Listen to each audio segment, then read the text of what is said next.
ki jai. Jai. Vrindavan Dham ki jai. Jai. Mayapur Dham ki jai. Yamuna Mai ki jai. Ganga Mai ki jai. Bhakti Devi ki jai. Tulasi Maharani ki jai. Samaveda Bhaktivinoda ki jai. All glories to the assembled devotees. Hare Krishna. To the assembled devotees. Hare All Krishna. glories to the assembled devotees. Hare Krishna. All glories to Sri Guru and Sri Gauranga. Hare Namo Om Vishnu Padaya Krishna Prasthaya Namaste Bhaktivedanta Swami Niti Namine Namaste Saraswati Devi Govini Pacharani Devashesha Shanibadi Pastabhati Shadarine Om Namo Bhagavate Vasudevaya Om Namo Bhagavate Vasudevaya. Om Namo Bhagavate Vasudevaya Om Namo Bhagavate Vasudevaya. Om Namo Bhagavate Vasudevaya. Om Namo Bhagavate Vasudevaya. Reading from Srimad Bhagavatam, Canto 3, Chapter 13. Today we're doing text 18 through 24. We'll do 24 together, and then in the class we'll go back to 18 and sort of go through them a little bit, one by one. Brahmanam harshayam asa haristamscha dvijottaman swagarjitena kakubha pratishwanayata vibhu. Brahmanam harshayam asa haristamscha dvijottaman swagarjitena kakubha pratishwanayata vibhu. Brahmanam harshayam asa haristamscha dvijottaman swagarjitena kakubha pratiswanayata vibhu. Everyone can chant.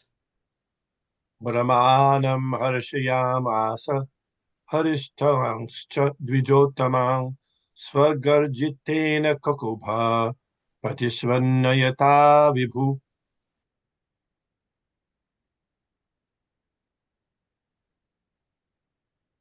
Brahmanam harshayam asa haršitamscha dvijottaman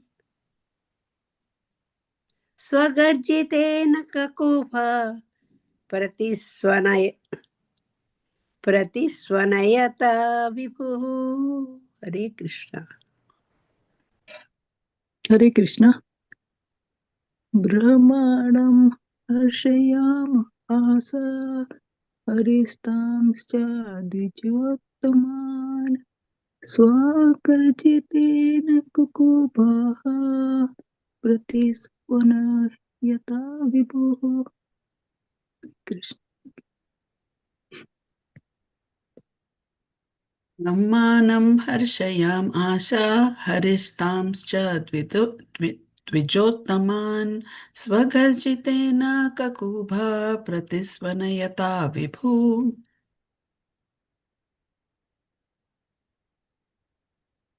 Okay, word for word translation. Brahmanam, unto Brahma. Harshayam asa, enlivened. Hari, the personality of Godhead. Tan, all of them. Cha, also. Dvija uttaman, highly elevated brahmanas. Swagarjitena, by his uncommon voice.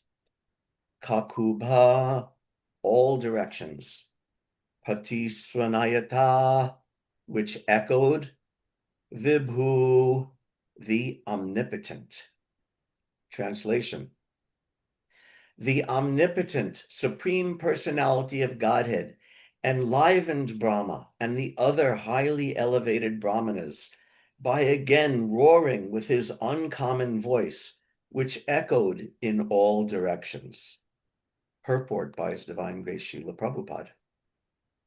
Brahma and other enlightened Brahmanas who know the Supreme Personality of Godhead are enlivened by the appearance of the Lord in any of his multi-incarnations.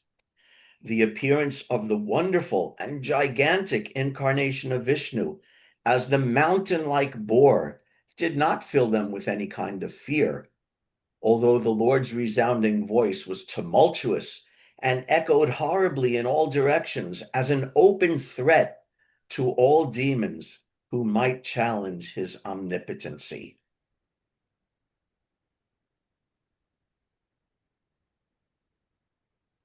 Brahmanam harshayamasa haristhamscha dvijottaman swagarjitena kakubha pratiswanayata vibhu.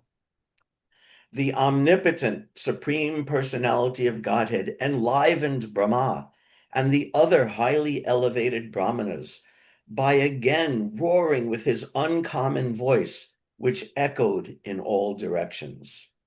Nama Om Vishnu Padaya Krishna Prashtaya Bhutale Srimate Bhaktivedanta Swaminiti Namine Namaste Saraswati Deve Gauravani Pracharine Nirvishesha Shunyavadi Paschatya Deshatarine. So the Varaha incarnation is so incredible, and we'll get into how to understand and how we can't understand also the incredibleness of it. In Charu Chandra's class on Tuesday, I really like the that's actually a favorite purport of mine from Srila Prabhupada's books from the Bhagavatam, from text 17. The devotees of the Lord, who are all his confidential servitors, are sometimes perplexed in the discharge of their respective duties, but they are never discouraged. They have full faith in the Lord, and he paves the way for the smooth progress of the devotee's duty. So this pastime is a wonderful example of that, the perplexity. And we, as was discussed on Tuesday, there's a way to embrace this perplexity, that this admitting and understanding and even relishing the fact that Krishna and Krishna's pastimes and Krishna's appearance and disappearance are bewildering. And we accept that. And actually by accepting that and relishing that,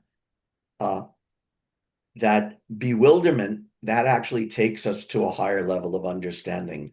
Srila Prabhupada would often say that unless you accept the inconceivable potency of the Lord, then it's not possible to understand Krishna. So this is almost a seemingly contradictory statement, that by accepting that you can't understand it, that's how you understand it. So it seems materially contradictory, but it's not. Just like, was it, I can't remember now, Plato or Socrates, who was considered the wisest man in ancient Greece because he understood that he knew nothing. So this also seems contradictory, but it's not actually contradictory. We could synthesize this into a deeper understanding. So, and all the great Brahmanas headed by Marichi, which we'll get to as we review the verses, and Lord Brahma himself they were perplexed, they couldn't understand. But when they understood, at least they understood it was the Supreme Personality of Godhead.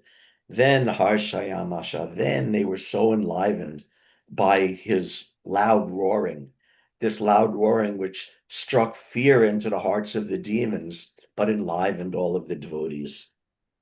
Because the devotees, they may be perplexed, they may even be a little afraid sometimes, but they're never discouraged because they know that Krishna will help them on their path.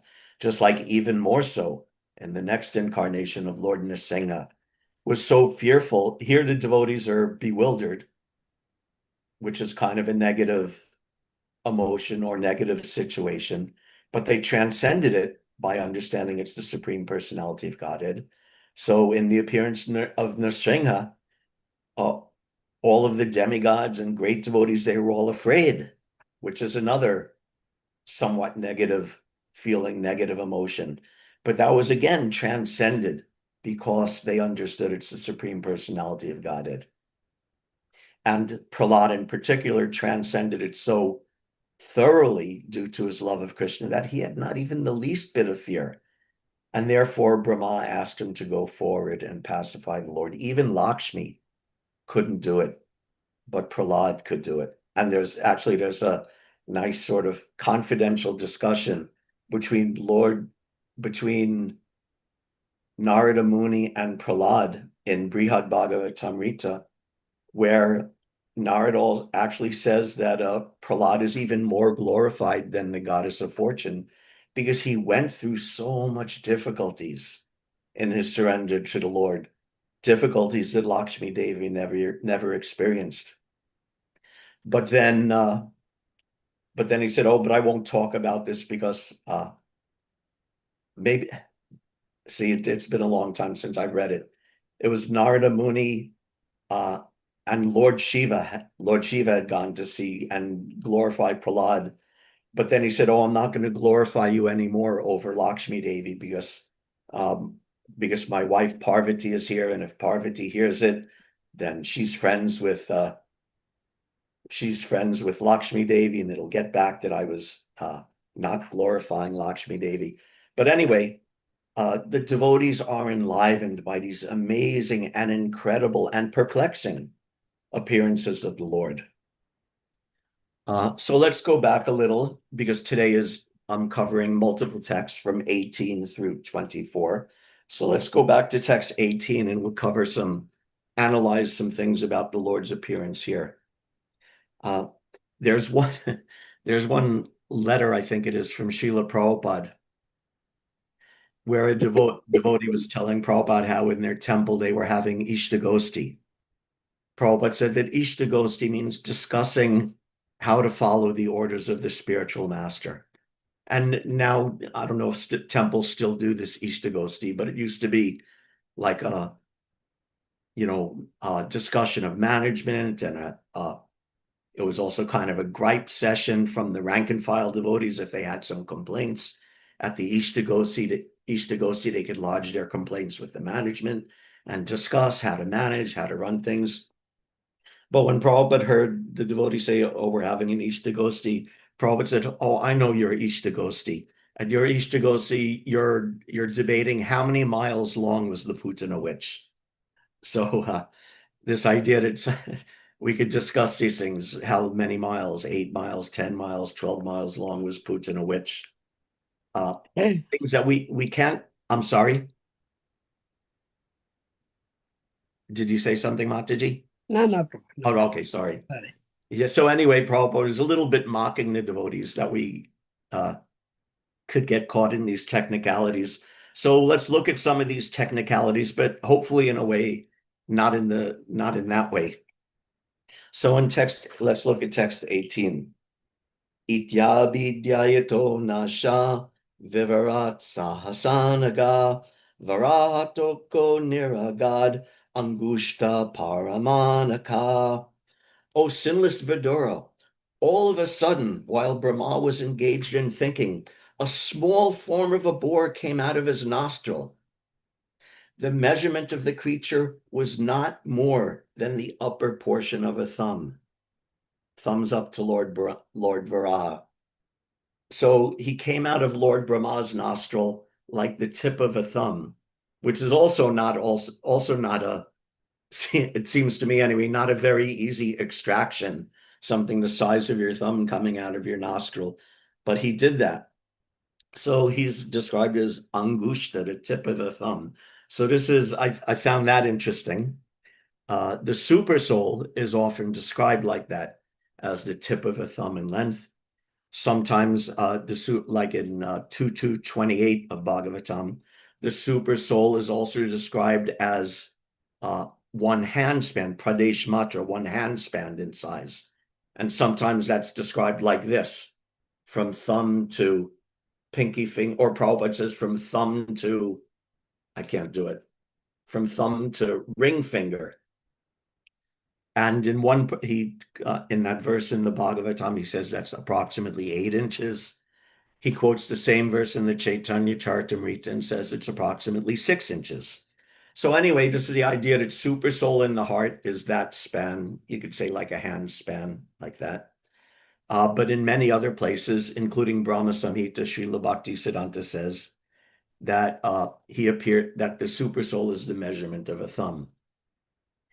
And Prabhupada says in Krishna book and also in answer to a question from Madhuvish, says super soul's as big as a thumb, but what about in an elephant? What about the super soul in the body of an ant or in the body of a germ? And Prabhupada explained it's the thumb according to the body of the creature. Where is it? Yes, from Prayers or Personified Vedas. The Vedic literature states that the supersoul is sitting within the heart of every living entity's body and is as big as a thumb. Therefore, the argument may be put forward, how can something the size of a thumb be accommodated within the heart of an ant? The answer is that this thumb measurement of the supersoul is imagined in proportion to the body of the living entity. In no circumstances, therefore, can the supersoul and the individual living entity be taken as one. So the idea, and when he spoke about this informally outside of his books, he quoted Anor Aniyan Mahato Mahayan Atmasya Jantor Nihito Guhayam, that Krishna is present in the heart of every living entity, and he's Anor Aniyan, he's smaller than the smallest. And he's Mahato Mahayan, and he's greater than the greatest. So Krishna can assume any form he chooses, whatever he deems suitable, he can do. So he deems suitable to come out of Lord Brahma's nostril like a thumb, and then suitable to pick the earth out of the ocean, or suitable to fight with the demon Hiranyaksha. That takes another form, which we'll hear about. So how big, and the question is not to argue, is it a thumb? Is it a hand span? Is it 6 inches, 8 inches? It just like the other one is, what's that? Balagrasya Sattvagasya Sattada Kalpitasya Cha. That the Jiva soul is described as you take the tip of a hair and you divide that tip of a hair into 100 parts. And you take that 100 parts and you take one of those parts and you divide it into another 100. So 1/10,000th the tip of a hair. And again, you might ask, well, what hair? Because different hairs on the same body all have different sizes and different diameters. And even, red hairs have different diameter hair than blondes or brunettes. And so what does that mean? 1/10,000th the tip of a hair. It's an idea. Prabhupada even says, what was that? The measurement of the supersoul is imagined in proportion to the body of the living entity. Imagined doesn't mean it's false or that we have some whimsical imagination, but imagined means that we're forming some image within our mind. That's what imagined means, I think, in this circumstance. So it's to give us an idea of focus of meditation. Just like it's described also in analyzing that verse 228 about the hand span of the supersoul size. Vishwanath Chakravarti Thakur says there's 4 types of yogis, 4 types of meditators. And the first type meditate on prana and mana. They meditate on the life airs and on the mind. And he says this type of yogis is completely rejected by Srimad Bhagavatam. And that's like impersonal meditators or the foolish Buddhism idea that, oh, you meditate on your breath, you watch your breath go in and out, or you meditate on your mind, see the thoughts come and go with no mention of the Supreme Lord. This is this first type of yogic meditation, which is rejected. Then the next stage is more acceptable. These are yogis who meditate on the Virat Rupa, the universal form, and the super soul, understanding the ultimate unity of the universal form and the super soul. This is not rejected, but it's an early stage of meditation, focused on Krishna's presence within the material world. Then the third stage of yogic meditation is exclusive meditation on the Paramatma. And this is the sort of, classic idea of yogic meditation. This meditation, you're simply meditating on the Lord in the heart, whether you visualize him as thumb in size or hand span in size or whatever. But you're actually meditating on the Supreme Personality of Godhead as Super Soul. And then the fourth stage of yogic meditation is the meditation of the pure devotees who actually love Krishna and see Krishna within their heart. Like Dhruva Maharaj was meditating and saw Krishna directly within his heart.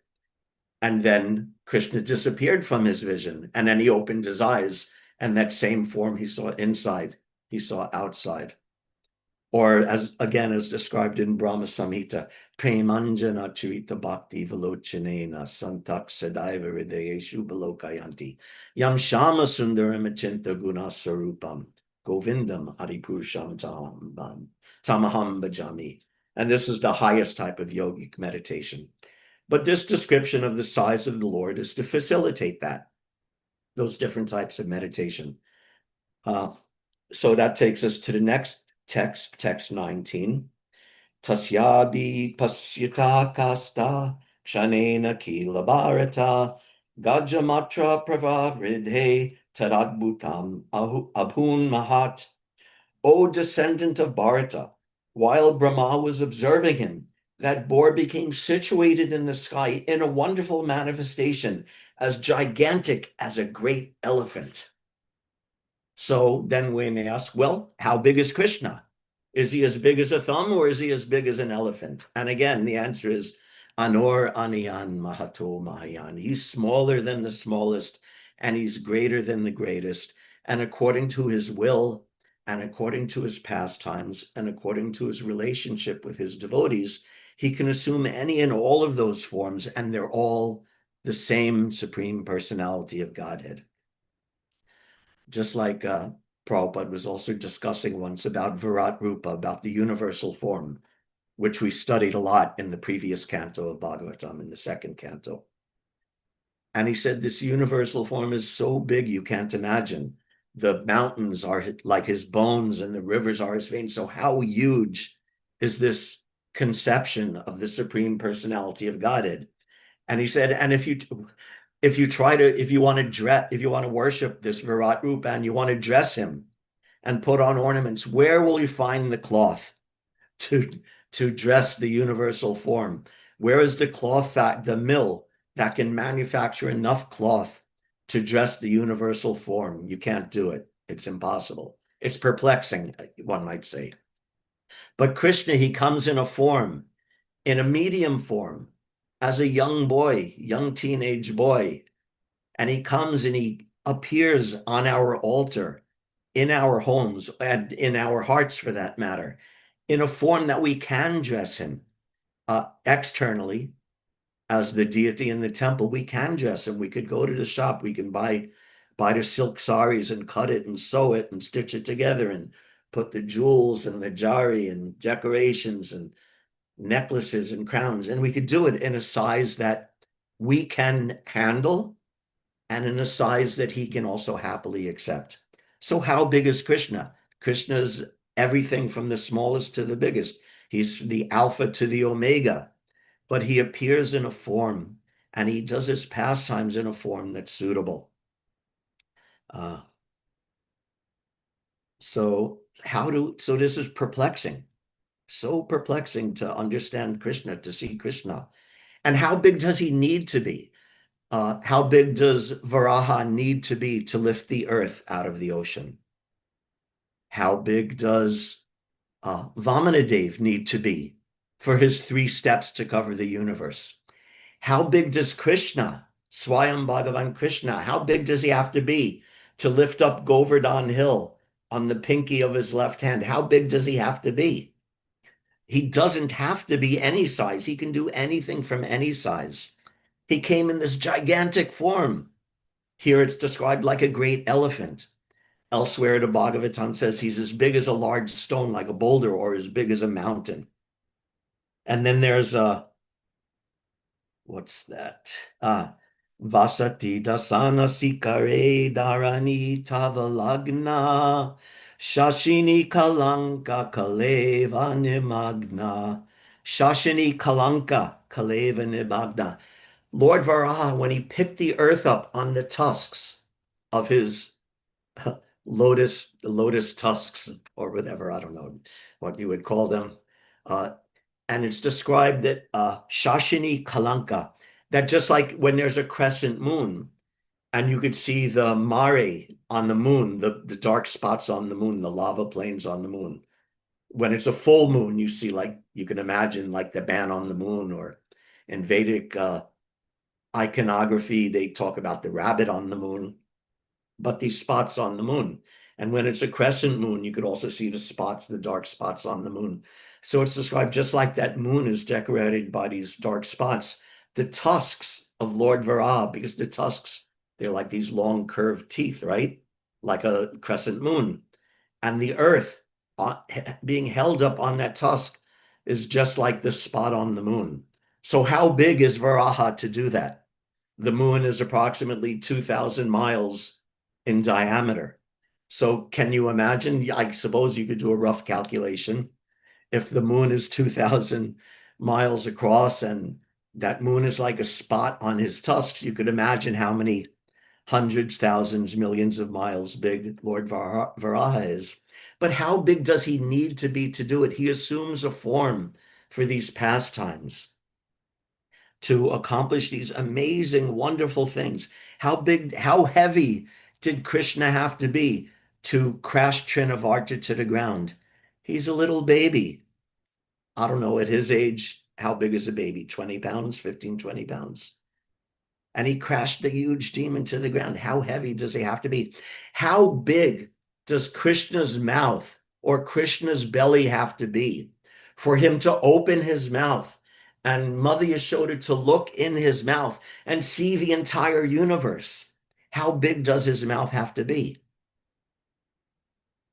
These are all perplexing, and we can't give any material analysis. Just like Mother Yashoda looked in Krishna's little baby mouth, this big, and inside she saw the whole universe. And within that universe, she saw herself with Krishna.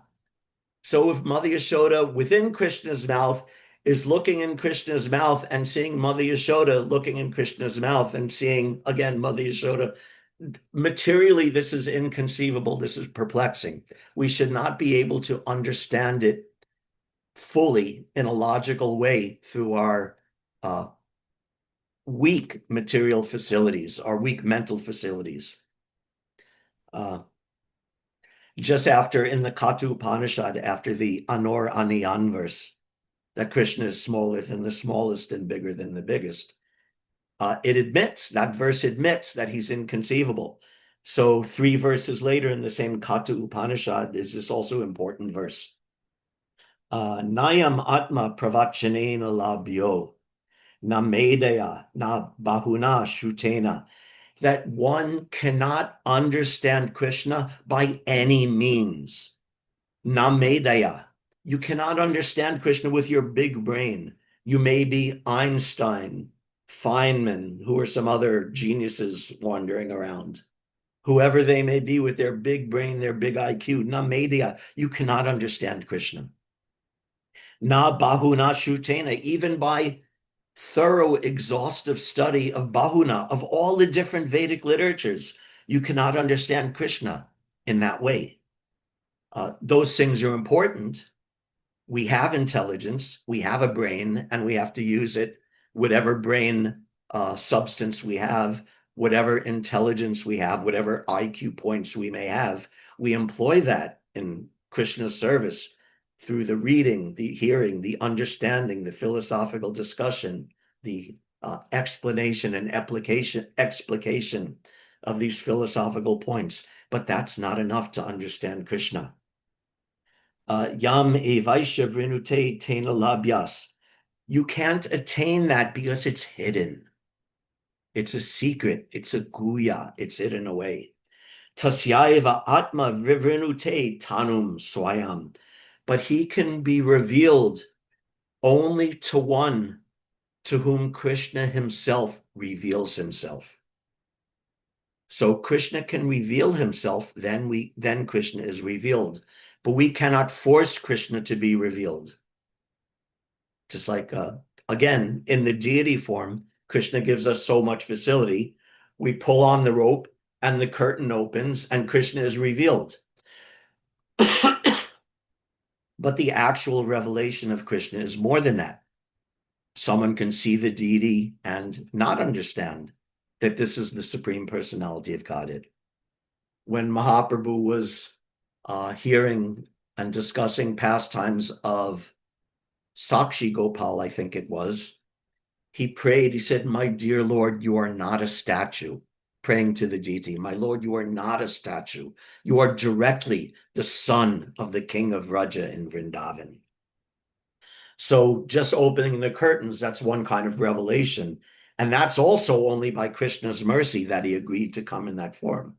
But then to see the deity and understand that this is directly Krishna, directly Radha and Krishna, directly Jagannath Baladev Subhadra, directly Krishna Balaram, directly Shri Shri Gaurnitai right in front of us, alive and welcoming our service and reciprocating with us, that takes another degree of revelation.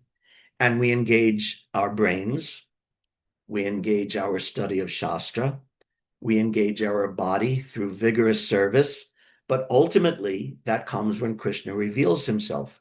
And he reveals himself, again, not whimsically, but to those who are actually engaging all of their brain power, all of their study power, all of their bodily power. Ridvad vapor bir viridan namaste. When you serve Krishna with ridvad vapor bir, with your heart, with your mind, with your body, Jiveta yo mukti pade sadayabak. Then Mukunda becomes given to, not just revealed to you, given to you, just like when just like the father passes on the inheritance to the son. The son, by that, just receives the inheritance of the father.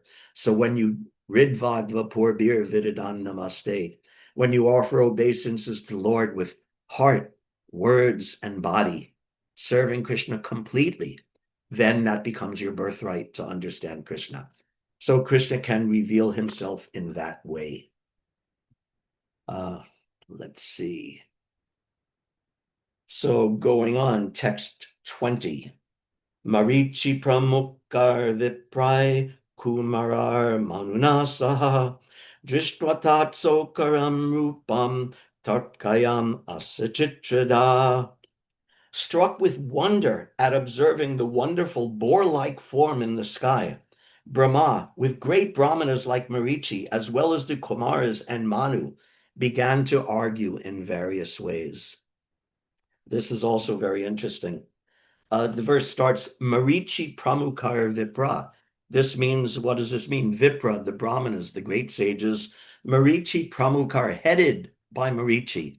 So where have we heard recently about a reference to the great sages headed by Marichi? I'm not going to quiz you, I'll tell you that just a few verses ago, a couple of weeks ago, the sages headed by Marichi, almost the same words are used. Today is Marichi pramukar vipra.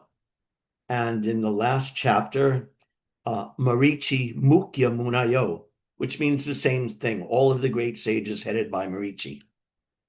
And that was when they approached Lord Brahma for his bad behavior.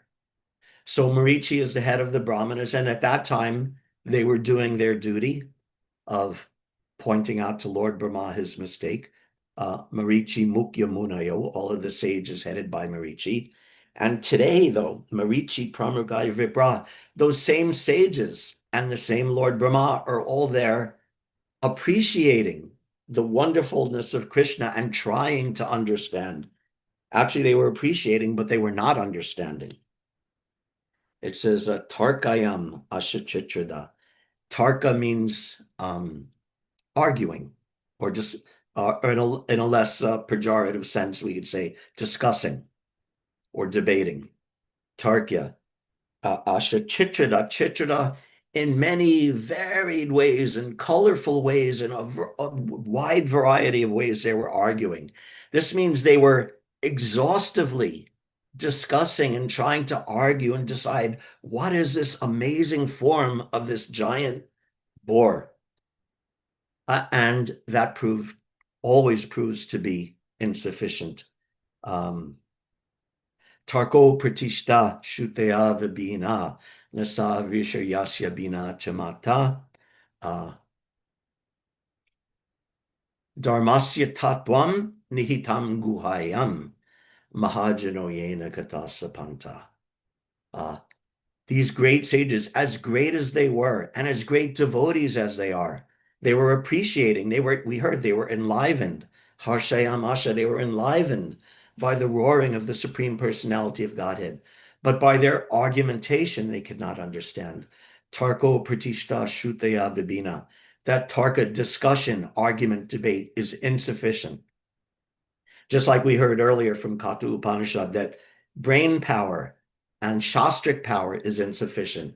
So argument is also insufficient. Tarko pratishta shutaya vibina. And also by studying the Shastra, vibina, because the Shastra is so varied. There's such a wide variety of points of view and opinions and contexts and such in the Shastra that actually it's very possible, and is often the case, that the more Shastra you study, especially without guidance, the more bewildered you become. Oh, do I worship Krishna? But here it says worship Shiva. Here it says worship Indra. Here it says chant. Here it says do sacrifices. Here it says meditate. What do I do? And you become more and more bewildered. Shutaya bibina, nasavrisha yasya bina chamata. That all the great sages, so-called great sages, Muna means, Prabhupada says that a Muni also means someone who can agitate their mind in a variety of ways. And he also explained that no one is considered a great Muni, a great thinker, unless they come up with something new. Like if you're a student in the philosophy department of some university, and you just say, oh, I believe in this person's philosophy. Okay, so what? Who cares? But if you say, oh, I reject that, and I have my new philosophy, then you have a career as a philosopher ahead of you. Actually, I'll tell a quick joke here about philosophy, just because it's a funny joke. That the chancellor of the university went to the head of the physics department and said, you physicists, you're spending too much money with your cyclotrons and your atom colliders and your X-ray machines and your this and that, so much machines. Why can't you be more like the mathematics department?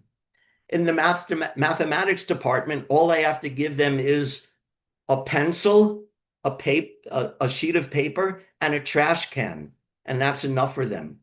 And the philosophy department is even better because I don't even have to give them the trash can. So the point being that you can agitate your mind in so many ways and produce so much stupid ideas and garbage philosophies, all in the name of something new philosophy. So this verse, I think it's from Mahabharata, Tarko Pratishta Shruti Bina, rejects that you can't understand through tarka, through argumentation, through study of the Shastra, through following some mundane so-called intellectual. Why? Dharmasya tattvam nihitam guhayam. Guhayam means very secret, very confidential, contained within the heart. Within whose heart? Dharmasya tattvam nihitam guhayam. That dharmasya tattvam, the truth of religious principles, the truth of our constitutional position, is contained very secretly within whose heart? Mahajanoyena katasapanta, within the heart of the Mahajans, within the heart of the great devotees, and following in their footsteps is the actual way to understand Krishna. So yes, we do argue, we discuss, and we study Shastra, and we follow great sages, But if we don't do that within the guardrails, within the guidance of the parampara, of Srila Prabhupada, of the Acharyas, and of the Shastra, then it's not possible to understand Krishna. But when those tools are used to follow the footsteps of the Acharyas, then they become valuable. And also Tarkyam Asha Chitrada means that they argued in so many great varieties of ways, in so many innovative and colorful and new and improved ways of arguing. And these people, Lord Brahma, Marichi, these great sages, our brain is like a mustard seed compared to their brains. And if they tax their brain in so many different ways, what could we possibly do or attain in comparison to them by our tiny little brain power? Chitrada means various or multiple or colorful, just like Amar Chitra Kata, right? Chitra Kata means, one translation of Chitra Kata is comic book, because Chitra means colorful. So like, and Kata means talk. So there's illustrated, colorful talks. And it also means, in a less concrete sense, colorful in the sense of varied and full of all sorts of variety and nuance and all of that. So Tarkayam Ashachitrada, they were speculating in so many ways and couldn't come to a specific conclusion. Prabhupada would also quote, Achinta kaluye bhava natams tarkena yojayat. And again, same point, natams tarkena yojayat. You can't reach the goal by argumentation. Why not? Achintya. The Supreme Lord is inconceivable. He comes out of Lord Brahma's nostril in the form of a boar, the size of a thumb, and then expands to these gigantic, big as an elephant, big as a mountain, big as a planet, big as a universe. He expands. This is inconceivable. And Prabhupada's rough translation of this is that unless you accept the inconceivable potencies of the Lord, you cannot understand him. Therefore, again, going back, a devotee may be perplexed, but he's never discouraged. So we're perplexed and we understand our perplexity and we embrace our perplexity that we cannot understand Krishna. I admit right here and now, I cannot understand Krishna. But if despite that, I at least understand that he is Krishna, that he is the Supreme Personality of Godhead, my Lord and Master. And if I try to devote my life to chanting his name, singing his glories, preaching his glories, and serving him, then even if I'm perplexed, yes, I'm perplexed, so what? But I'm not bewildered because I know what my duty is. Going on, text 21. Let's see, we may not get to every verse here. Kim me tat shukaravyajam sattam divyam avastitam ahobhatascharyam idam nasaya me vinishritam. Is this some extraordinary entity come in the pretext of a boar? It is very wonderful that he has come from my nose. This statement goes down in history as one of the great understatements in universal history. It is very wonderful that he has come out of my nose. So this is beyond wonderful, but this is Lord Brahma speaking. Text 22. Trishtung gushta shiromatra kshanad ganda shilasama api swid bhagavan esha yagno me kedayanmana. First of all, this boar was seen no bigger than the tip of a thumb, and within a moment he was as large as a stone. My mind is perturbed. Is he the Supreme Personality of Godhead, Vishnu? This is the conclusion. Something wonderful. You see something, Bhagavad Gita says that you see something wonderful. You see something amazing. This word, ascharyam, wonderful or amazing, is used. You see something amazing in this world, Bhagavad Gita says, and you could understand that this is just a portion of the Supreme Lord's energy. And there's a short purport to that verse.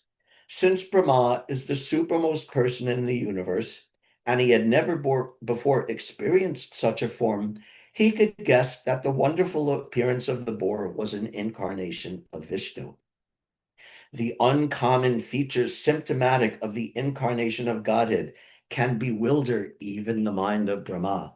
So continuing this idea, yes, it's bewildering. If Brahma is bewildered, we can't even conceive of the degree of bewilderness. But amidst that first of all, accepting that bewilderedness of ourselves is not an altogether bad thing. It means we're taking the humble position. I cannot understand Krishna. He's inconceivable. Inconceivable means, by definition, I cannot understand him.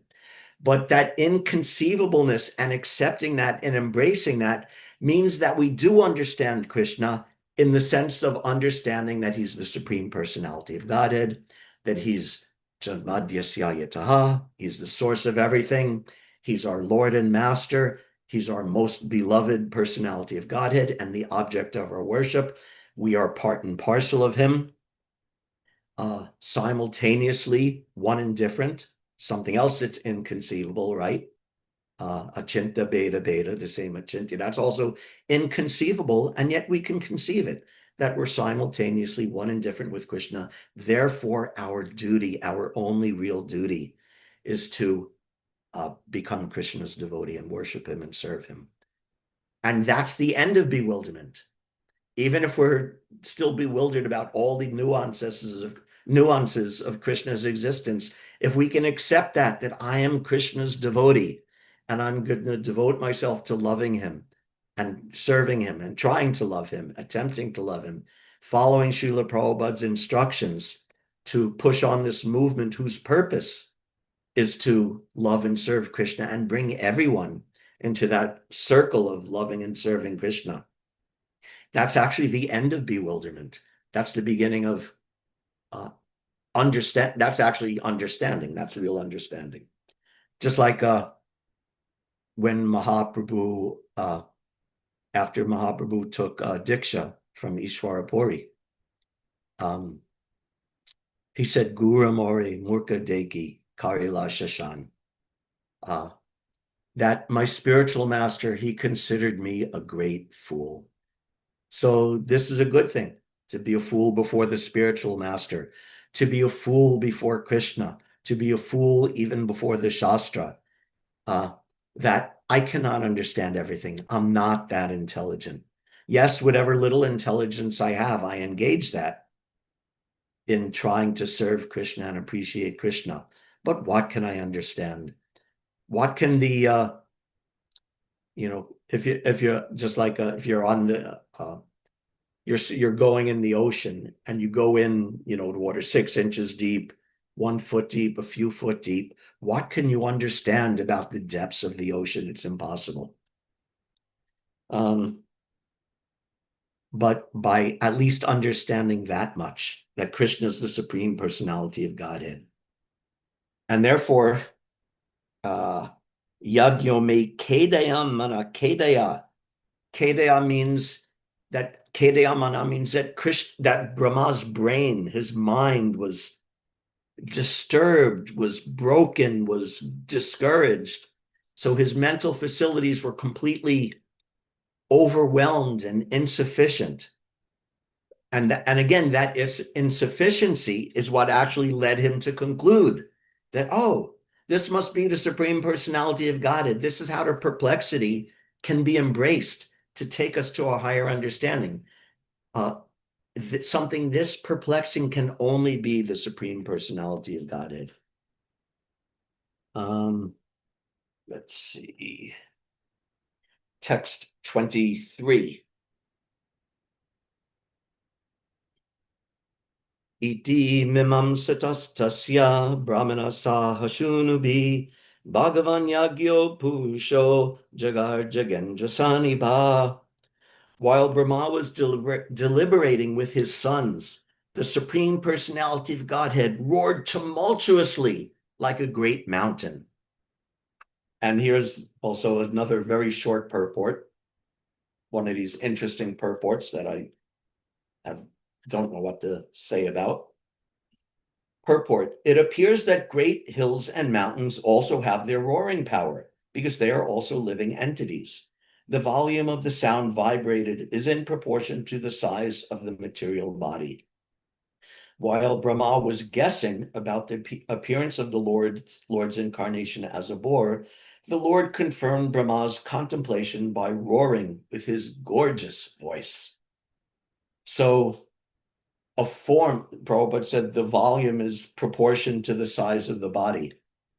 So a body that can pick up the Earth planet, we can't imagine the volume of such a roar, nor could our ears tolerate such a roar. It would burst our eardrums. It would destroy our body. It would split our atoms. A volume like that. But again, it was gorgeous to the devotees, and of course the demigods they could tolerate to some extent, but still they were appreciating his roaring. And as we heard again in text 24, which I already read, Harshayam Asha, that gorgeous roaring of the Lord's voice enlivened them because they know, the Supreme Personality of Godhead, he is here. And Brahma is intelligent enough, Api Swit Bhagavan, he's intelligent enough to conclude, this must be the Supreme Personality of Godhead. And his roaring is so loud and so threatening to the non-devotees, but the devotees are all enlivened by it. Again, like Nrsinga appeared, so frightening. One funny story, when I was a relatively new devotee, maybe just 1 or 2 years, my mother came to visit me in the Boston temple. And I was showing around the temple when we were walking around looking at the different paintings on the wall. And there was one painting of Lord Nrsinga with Hiranyakashipu on his lap being ripped apart.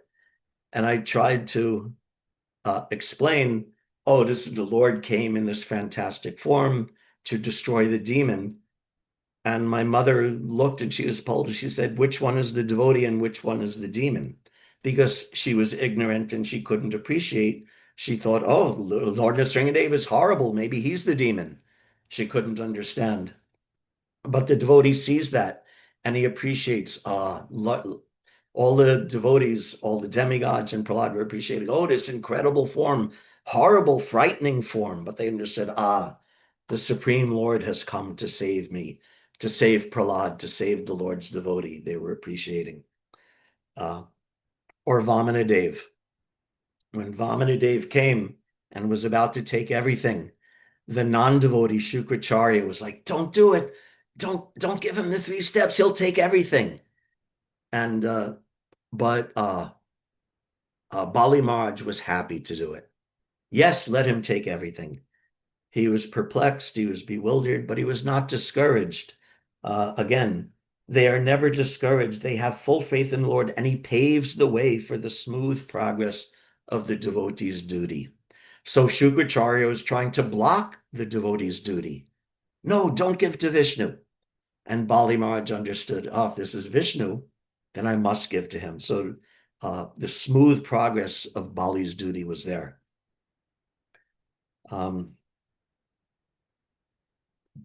Just one more time in the last verse, text 24, which we already read. The omnipotent Supreme Personality of Godhead enlivened Brahma and the other highly elevated Brahmanas by again roaring with his uncommon voice, which echoed in all directions. Hare Krishna. Thank you. Let's see, a little late. Thank you very much, everybody, for your very kind attention. If there's any questions or comments, we can discuss now.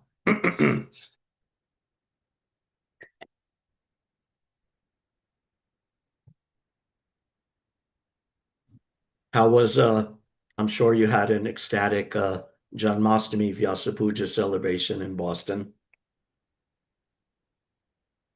Philadelphia, we did. Thank you, Prabhu. I wanted to ask you, So, you said in the earlier verse that, we have learning from scriptures can be bewildering unless it is coming from a Mahajan. If you can just elaborate on Mahajan. Mahajan for our context means the great devotees. There's the list of 12 Mahajans. Mhm. Swayambhu, Narada, Shambhu, Kumara, Kapilo, Manu, Prahlad, Janaka, Bhishma, Bali, Vyas, and Yamaraj. And then also in Narada Bhakti Sutra, I think it is, there's a different list of Mahajans, which some other devotees added, some great sages, some other persons. So for our purposes, a Mahajan means someone who is actually authorized in the line of devotional service. That's our, say, working definition of who is a Mahajan. Are they in our parampara? Are they in line with the Shastra, in the line with the commentaries, bona fide commentaries of the Acharyas?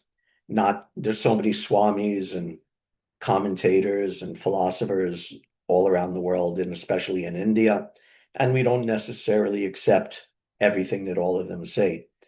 But to actually understand, because our goal is to understand Krishna, that means we need to hear Dharmasya Tattvam Nihitam Guhayam. That means we need to approach someone. This is what Mahajan means. That's someone who actually has that knowledge of Krishna, that understanding of Krishna, and that love of Krishna, Nihitam Guhayam, who has that contained within their hearts. That's actually the Mahajan. That's actually the persons that we need to hear from, follow from, and Mahajano Yena Gata Sapata, and follow in their footsteps. So that's I suppose that's good working definition of Mahajan, that those persons who are great devotees in our line, who already possess that to some degree of genuine love of Krishna. And if you have that in your heart, then you can convey it to others, convey it to us. So by following them, by hearing from them, and in all our devotional service, understanding things that are harmonious with the way that the Acharyas understand and the way the Acharyas have taught and exemplified in their life. Everyone in our parampara is an example, up to Lord Brahma, especially to Srila Prabhupada, the very sincere followers of Srila Prabhupada who have imbibed his mood, his teachings, his philosophy, his example, and are carrying that on. They could also be seen as present-day Mahajans to some degree, as authorities, at least to their followers. And even, our ordinary devotees. So, I shouldn't even say that. So-called ordinary devotees, our friends in the temple, if someone is teaching what Srila Prabhupada is teaching and following in a way that Srila Prabhupada instructed us to follow, then they may not be Mahajan in the sense of being some, big, glorious, recognized thing, but they're also Mahajan in the sense that they have to some degree imbibed Krishna consciousness in an honest and powerful way within their hearts. That also makes them empowered Mahajan in some sense. So like that, is that helpful at all? Yeah, I understand. I know that, Mahajan, and that's why I wanted to elaborate, because, the 12 Mahajan, and then, Yeah. who do we have now, right? So Right. right now. Right. So that takes some understanding, some discrimination. If you have a Yes. question about a particular person, that's a discussion for, having to do with that person or with people who know No, or whatever. But in general, in general, it means those people who have really imbibed Dharmasya Tattvam Nihitam Guhayam, who really have this truth of Krishna consciousness solidly and transparently within our hearts. That's the Mahajan. And our number one Mahajan is Prabhupada. We could always measure up our philosophical understanding and our practical activities against the example of Prabhupada, over and above even other Mahajans. Is that okay? Yes, perfect. Hare Krishna, thank you. Anything else? Question, comment, or discussion? Yes, Drona Prabhu, please. Hare Krishna and Acharya Prabhu, thank you for a Hare wonderful Krishna, sir. class. The something that happened on Janmashtami, which kind of just drove home how far away we are from just being able to understand the magnitude and the strength of Krishna. There was a branch that fell at the temple, not even the tree, but it was a branch. It was even a small tree the branch fell from, and it took three men just to drag it off to the side. And we couldn't even lift it up. And this was just a branch from one smaller tree. And we were talking about how just baby Krishna, he knocked down these two big Arjun trees, that were standing in the courtyard. And it's just such a magnitude beyond our beyond our imagination. And one of the struggles that we may all kind of wrestle with at one point in time is this really real? Is this mythological? Is this exaggeration? I remember Ravinda Shri Prabhu saying, well, if it's not mind-blowing, then it's not God. Right? So it's like don't make Right. God, minimalistic into your mind. But when those things do come up within our minds, okay, coming out of the nostrils, little boar coming out, and then it keeps growing and growing and growing. How do we, or how do you, if you've ever overcome, if you've ever had these doubts, uh, how do you reconcile? How do you overcome any type of feelings of like this is just mythological or exaggeration? Yeah, that's a difficult question, and I'll certainly admit to wrestling with that. In other areas of life, in science and politics and literature, I do have a skeptical bent of mind, and I don't necessarily turn that off when I approach Krishna consciousness. So it is an issue, it is a problem. I'll first say one thing, that there's a letter to what was her name? Mother Satyabhama, I think it was. The wife of the former temple president at Gitanagari. Yeah, Satyabhama. And she had that question. I didn't see her letter, but from the context of Prabhupada's reply, she had asked how to deal with this, thinking that this is mythology or stories. And one thing, and Prabhupada said in that letter, he said, you go on reading and these obnoxious ideas will go away. So that's one point, is to one course of action is to just put these doubts aside and go on hearing and chanting and relishing. And again, like I said earlier, from the perplexity, realization can and will be generated out of that perplexity. So that's one point.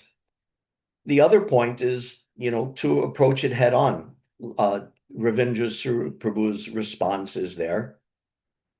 And that's a good response. If it's not amazing and incredible, then it's not God, right? You wouldn't expect God's activities and pastimes to be very prosaic and ordinary and everyday things. You would not expect that.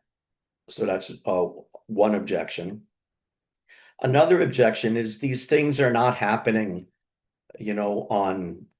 on the streets of Philadelphia or on the streets of Alachua.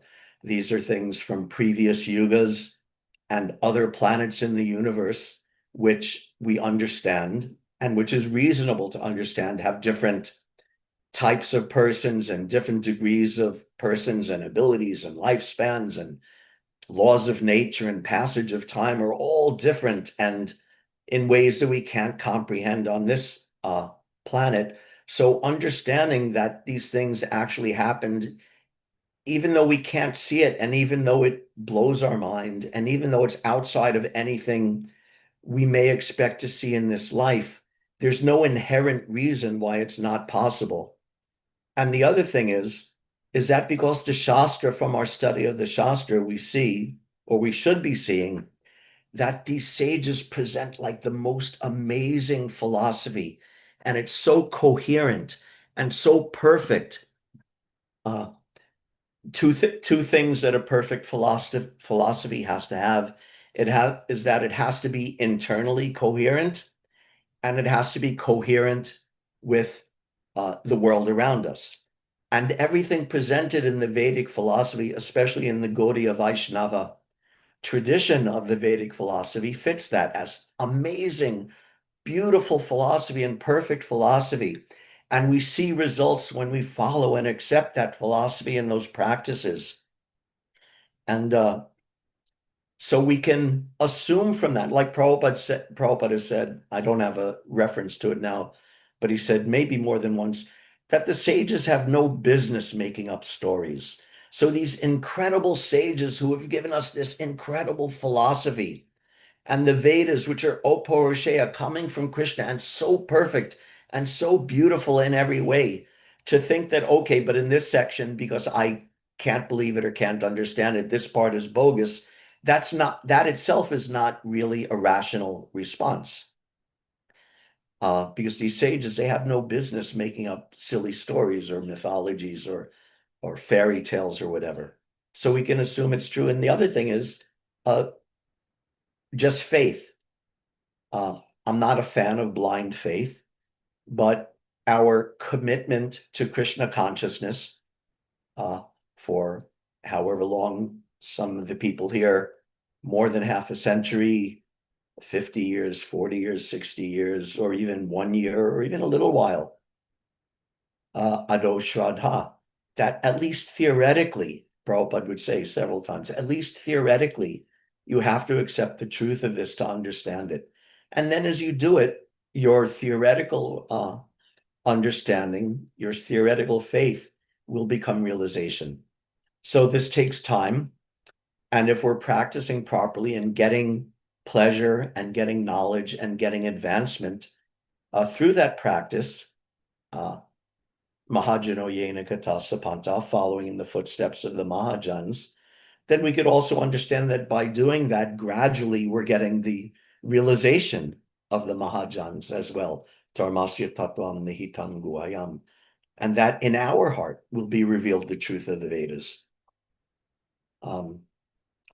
But yes, it's an issue. I deal with it. I think a lot of devotees, to one degree or another, probably believe it like, wow, how could I, this is crazy to, a little baby lifts a mountain, or a boar as big as a planet lifting up the earth. It seems incredible.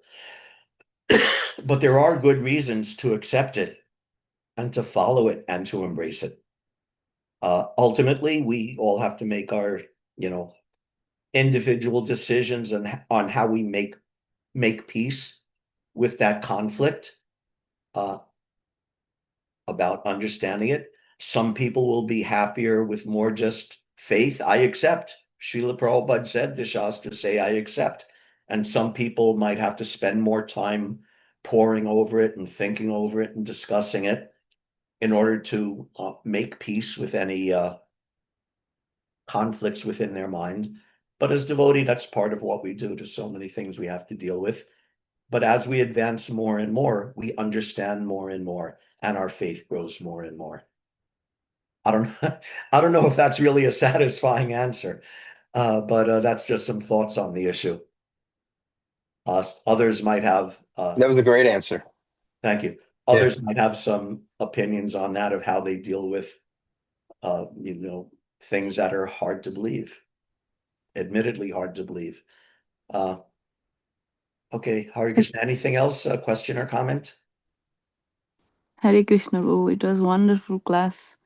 Every day I think Thank you. this is the best class, but every day after hearing the class, I feel like today's class was really wonderful. So it's like every day is hearing like give us so much pleasure. And today's class was really wonderful, Prabhu, about the soul, and you talk about so many other things. Mahajan, and you know about the Lord, inconceivable. Like we cannot even think about his wonderful strength. Like how Dronacharya Prabhu was saying, it was really nice. And also we can think about like that inconceivable Lord in before Mother Yashoda, he was like afraid and crying. You know, that is really wonderful. Yeah. One way we cannot even think about him, and one way he's here, he's afraid, he's crying. Yeah. That is And so if sweet. Mother Yashoda couldn't comprehend, how can we? Yeah, that Leelas are really nice, Prabhu. Thank you so much. Hare Krishna. You're very kind. Thank Hare you very much. Krishna. Okay, anything, last question or comment? It's after 9. Thank you very, very much, everybody, for your kind attention. It's always a pleasure to associate virtually with the Philadelphia devotees. Everyone have a wonderful day. Vanchakalpatarubhyascha kripasindhubhyevacha patitanam Pitanam pavanebhyo Pavanebhyo Vaishnavebhyo Namo Namaha. Patidanam Bhavanebha Vaishnavebha. Hare Krishna. Everyone have a wonderful